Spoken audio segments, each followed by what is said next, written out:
तुमने पहले कभी ऐसी लेक में जंप किया है? गीता, आई थिंक हम लोगों को उतरना चाहिए। ट्राई करना चाहिए, बहुत मजा आएगा। एक सेकंड, मुझे तुमसे कुछ पूछना था।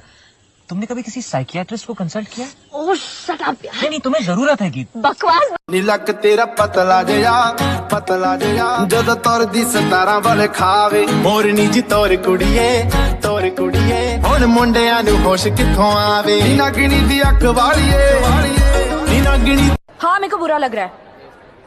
क्यों तो खामखा ऐसे टची हो रहा है, उसे खाना खिला रहा है फालतू में।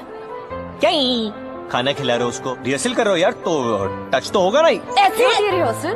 नहीं, क्या कर रही है, सब लोग देख रहे हैं यार। देखने दे। The atomic weight of... लेने दीजिए ना, आपके बाल खुले हुए बहुत अच्छे लगते हैं। हाँ? रियली, जब आपकी जुल्फें आपके चेहरे पे आती हैं तो एक लड़की। मेरी मम्मी नू पसंद नहीं है तू वे तेरा गोरा मुंह मैं दसा तेनू मैं तावी तेनू प्यार कर दी चन्नवे मैं तावी तेनू प्यार कर दी चन्नवे।